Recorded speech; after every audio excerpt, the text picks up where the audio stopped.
Frank Taylor presents Taylor TV.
No, I'm not talking. Tina probably even knows what the music's saying.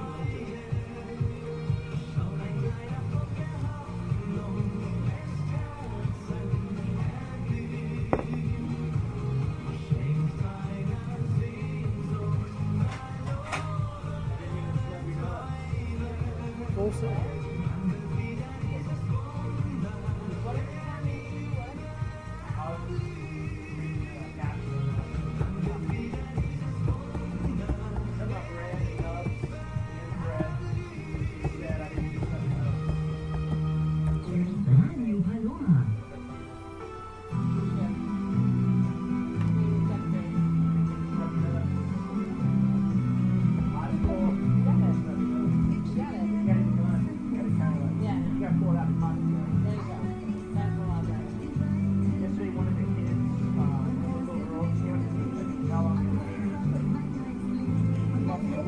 Here is Mosquito's biting me.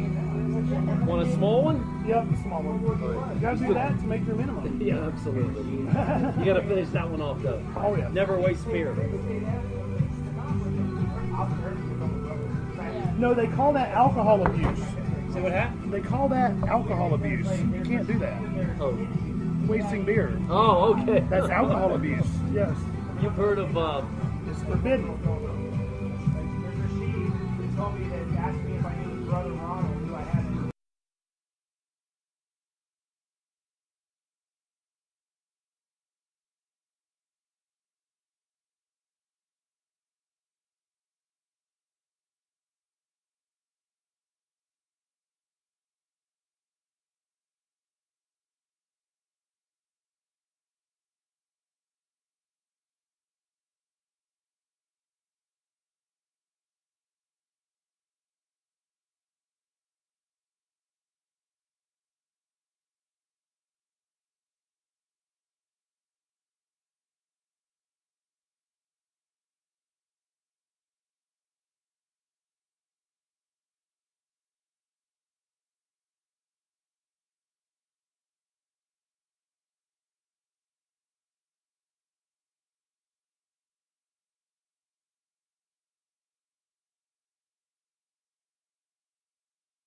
Hey there.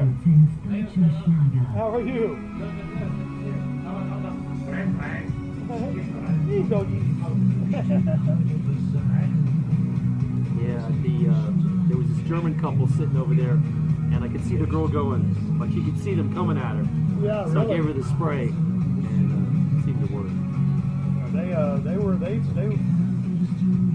other day after the first clear day yesterday, I came downstairs and I was like, ow, ow, ow, ow, ow. I know when I'm here sweeping, it's right at dusk, and they're just, and I take the broom and I guess I'm getting too old because they move too fast for me, or my eyes aren't sharp enough. Yeah, I used to. I need to get back to take. I used to take garlic tablets. A lot of them. That helps? Yes, that actually repels them. Oh, I see what you're saying. Yeah, and I need to get back to doing that. I'm going to get some of those. They also don't like if you want. Let's see, what's it called? The purple flower.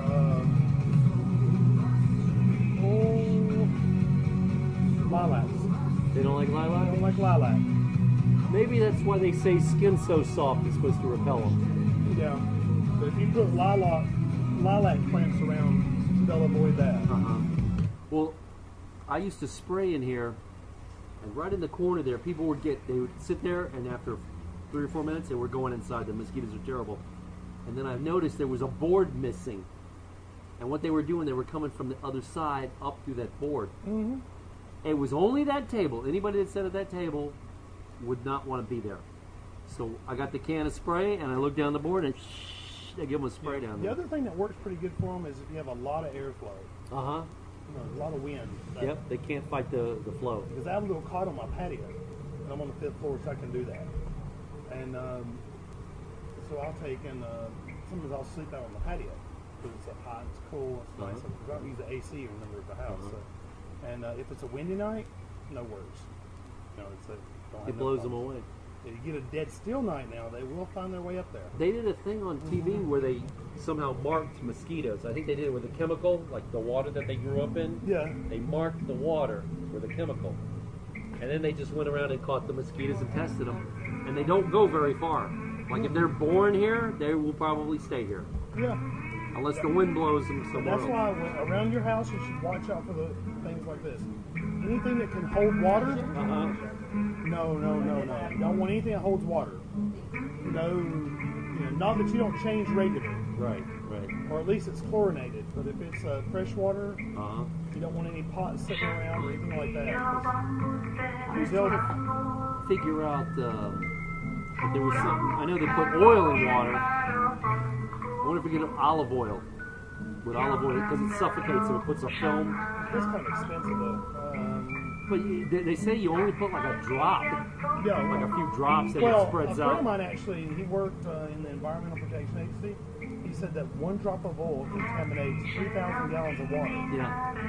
So, to give you an idea, it goes that's 1 drop. diluted, but it's still there. Yeah. It doesn't break up. That's enough to mess up the whole ecosystem of the water. So. Then think about how much wind in the Gulf of Mexico. I'll tell you what. But you know that I heard somewhere that they said that they, in the old days when they were done drilling a well, they would cap it, pump it full of concrete. Yeah. And then a few years later, it has to be like 30 or 40 years later, the oil would start bubbling up through the earth. And they found out that there was a Soviet scientist, and he advised the Soviet Union, he says, use oil like it's unlimited. And, he claimed that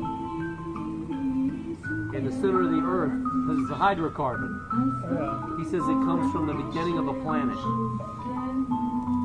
This is his theory from the 1950s. I don't think so. Actually, it's a biological thing caused by biological creatures. He said that was false. He said there wouldn't be enough organic matter to create that amount of oil. In 6 billion years? This is his theory. Yeah, I'm gonna say in 6 billion years. He advised the Soviet Union, and they followed his from the 1950s. They followed his idea that use oil like it's unlimited. Well, This is just their theory. Though. I'm not saying it's right or correct. Actually, they didn't know. But now they're a major oil producer. Hey, and that's still my And we're not. We are too now, but For domestic use. yeah. But actually, our oil is. Here's what's really funny. Everybody's always screaming, "Drill more, do more, so we can not be dependent on foreign oil." Except that we're on the verge of being the largest oil producer in the world, but we export almost all the oil we produce because it's worth more everywhere else but here, and we import oil from other places. Well, oil's in a world market. Yeah, the only thing that drilling for more oil does in the U.S. is makes oil barons very, very wealthy. Well, see, though, they were saying, like, they take our oil and they ship it to Japan. They take Saudi Arabian oil, ship it to America. Yeah. Because it wouldn't be economically feasible for some reason to take it from Saudi Arabia to Japan. It's better to, keep The only moving it. countries that benefit from having a big oil supply of their own are countries that have nationalized their own oil.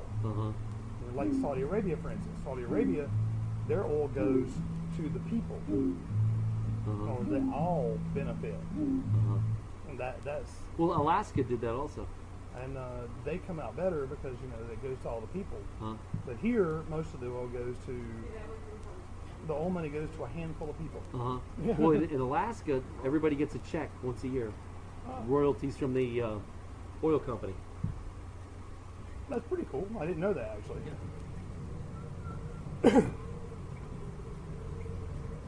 And they were saying that they did a thing, because there's not a lot of people in Alaska, so it's easy to do this. They had heated sidewalks from the oil money. The small town I'm from in North Carolina, Lincoln, had heated sidewalks. Wow. North Carolina. Where they pump water through it?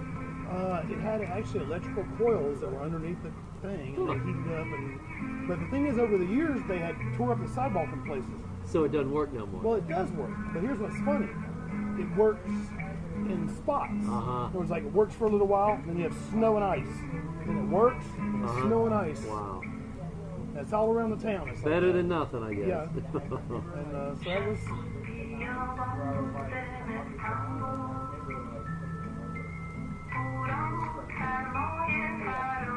What's he playing? Is that Japanese?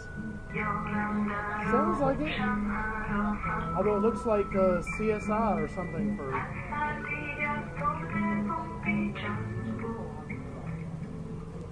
Yeah, that's CSI, ain't it? It's one of them. Yeah. Oh, intelligence.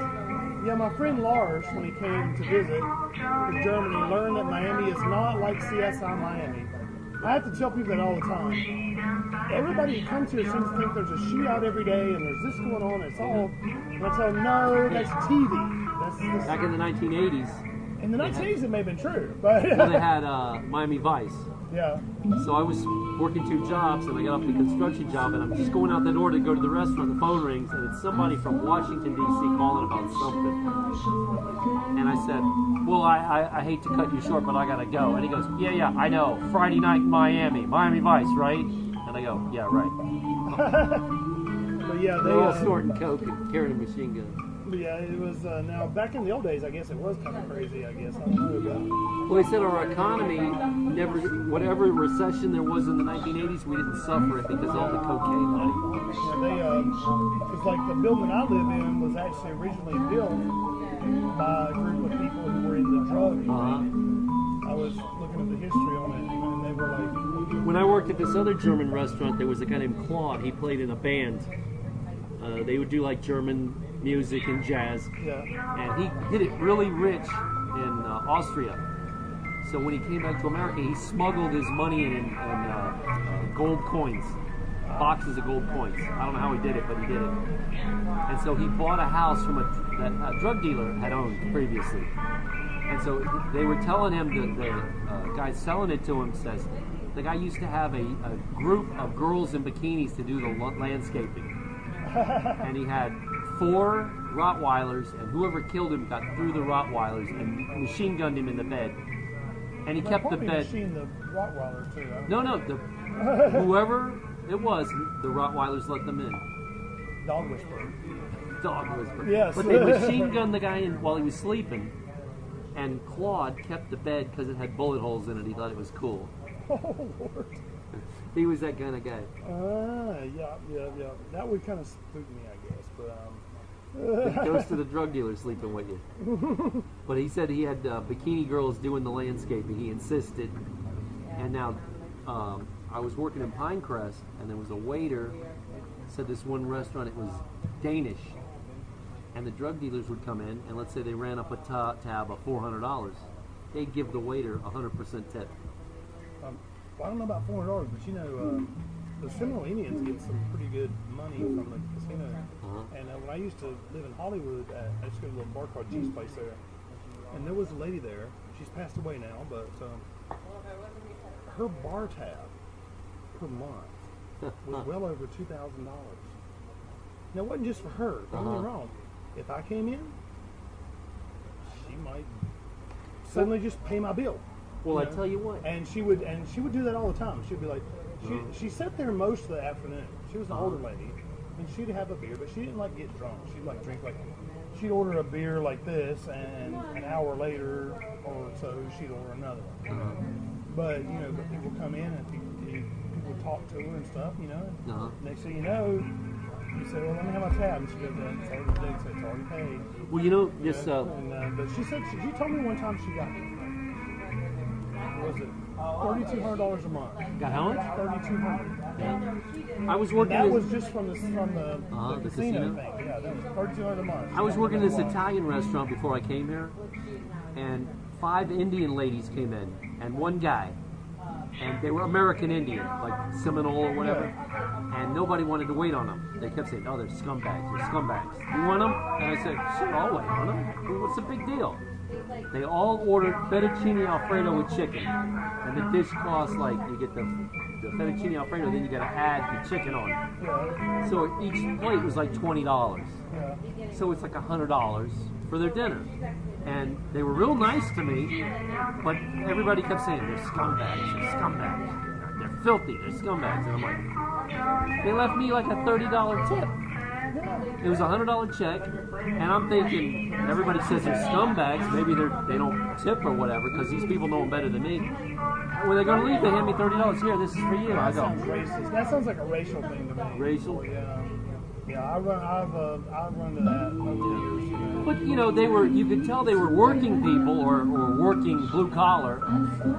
But they were nice, and they left me a really good tip. And I thought, why are they calling them scumbags? Well, it's like a lot of people think Canadians are terrible tippers. Yeah, and they are. But there's a reason. See, unlike here in Canada and in most other Western nations, bartenders get paid by the house. Are paid by the house, and they're paid. The minimum wage is like $10, $12 an hour or more. So it's a different world. So when they come to the U.S., they're like they don't get that. So right. Like, I had some Germans today. They had I'm trying to think of how much their check was. They left me $3. But I didn't even bother to put the tip on. I said, you know, they're such nice people. And I feel like if I were to put the tip on, I'm sort of insulting them, and I'm not making that much tonight anyway, because we only had like a couple of parties each. I said, who cares? And then Alex will say, no, put the tip on, put the tip on. Germans, they don't know they're supposed to tip. I go, who cares? Yeah, they really don't know. When they come here, they're used to their society, which is fine, but it's different, you know. But I think here, what is it? The minimum wage for servers is $4 and something. Is it 4? I thought it was $3.75. Well, it just went up to 8 something, so we get half of minimum wage. Okay, half of minimum But then wage. everybody does it different. Okay. That doesn't mean that we actually get the $4 an hour. At the other place I worked, they gave you shift pay. A lot of people will do shift pay. It was $13 a day. So if you got there at 2 o'clock and worked till midnight, you got $13. And out of that, they take your taxes from your tips. Yeah. So you get almost nothing from a check, unless, like Alex pays $2 an hour, but he doesn't take out taxes. Right. So I get $100 a week, and I work 7 days. So that's the way he does it. But I prefer his method because where I worked before, where they gave you $13 a day, they were so far behind they couldn't pay anybody. so I went 3 months without getting paid. Yeah, I understand. So, and some people do $20 ship pay, and they'll give you a race at $25 Yeah, that's ship why pay. I'm always like this. Everywhere I go, I always try to tip at least 30%, sometimes more. Thank you. Depends on my business. But you know that. Sure. And the only time I think I've ever not tipped, I went to a place in Miami one time. Me and a friend of mine, you might remember the other guy, Dennis, that was here for a while. And we went to a place in Miami and we ordered beer. And they brought the beer out. We were there for an hour and 15 minutes.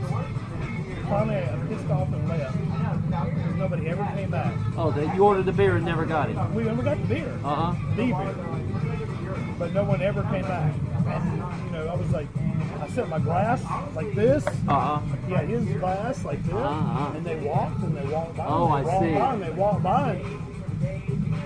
Was it Latin by any chance? No, it was a little place right up under the monorail up here. You know, the people mover thing. Oh God, I don't know what it's called. It's right up there, and I was like. Because when me and my wife were going together, I was doing construction during the day and restaurant work at night. So I was burned from the sun working construction, and I'm trying to think my hair. I think I had my hair cut short, so there's no problem there. But I took her to Bayside, and this waiter is standing there, and my wife had long, wild hair back then. Yeah. And the waiter comes up, and he says, I said, yeah, hey, and he looked at me, and he comes up to me, and he had it. I'll show you just how he came up to me. All right. He came up to me like this. He went, yes. With a tray like this, he was going, yes. And I said, can we get a couple Heinekens? He goes, okay. And then he dropped the Heinekens off and never came back to the fucking table. He was afraid of me for some reason. That's weird. I guess he looked at us and thought, oh, or maybe he just had a mental disorder or some shit. But he never came back, so I just left. Didn't pay for the beer. I have no idea on that one. Bayside it was. I haven't been there since. So. The Bayside place down here? Yeah. I've been there. It's nice down there. I've been there a few times. That's the first and only. No, I did go when I worked on. Your last name? Taylor. This is a very interesting place. First time I've been here. Yeah.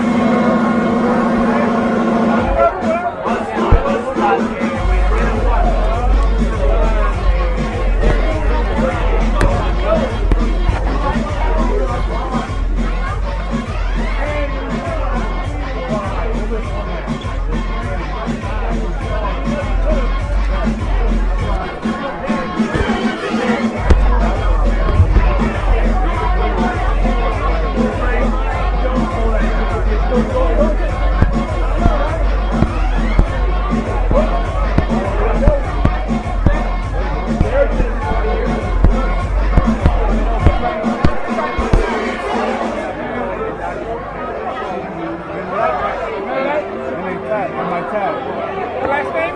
Martinez.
Better get Alex on one side of you.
Let's see.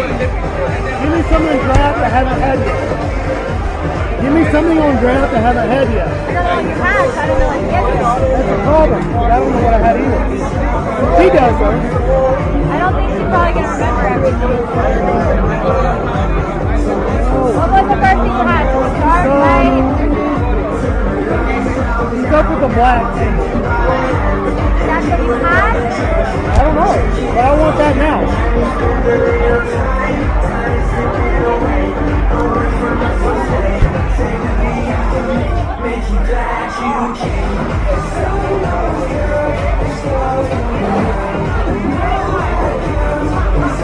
Let's start here. You have a top? Taylor.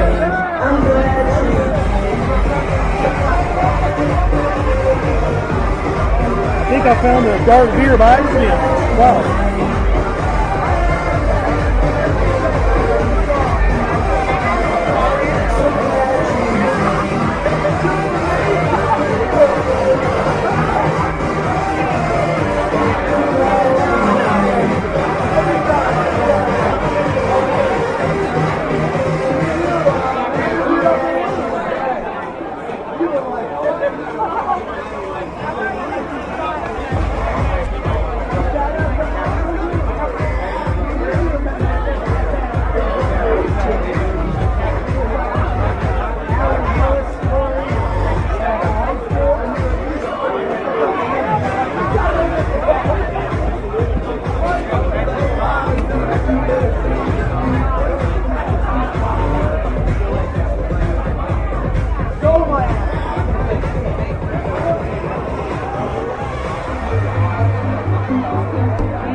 We got a Glen Lemon on the rocks.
I'll be upside down, but you can see me.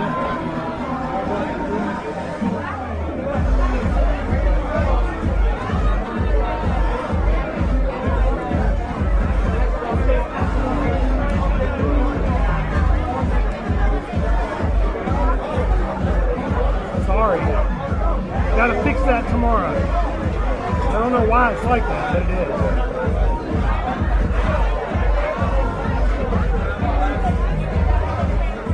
I couldn't figure it out earlier, but I'll try it harder tomorrow.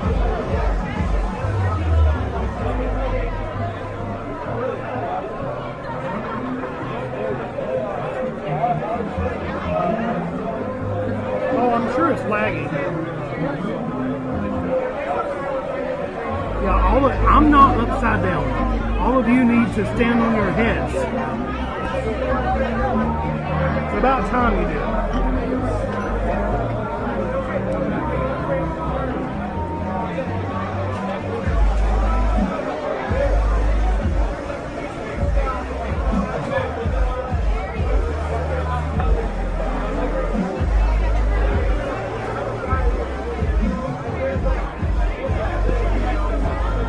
What time is it Eastern time?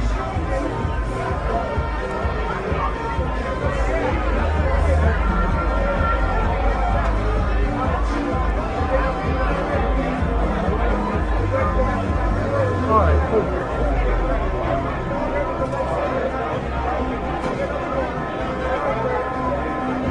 So we have a minimum, so after I drink one more beer, it's time to go home.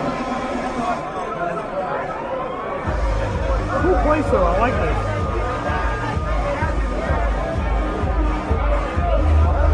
It's a very mixed audience.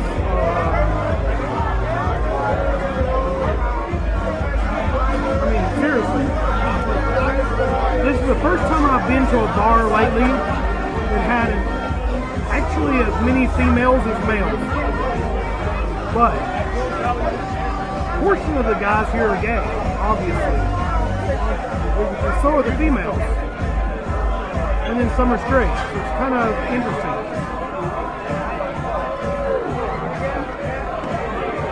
Yo, Busman, I need a reprint of the receipt, bro. I had nine Miller Lights.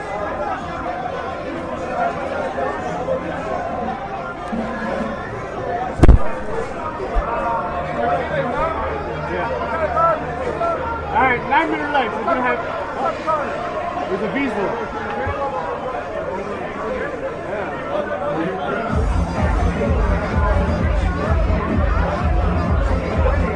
Oh yes. I gotta go to the bathroom. I gotta take you guys with me, I'm afraid. But you go in the bag.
Thanks for watching.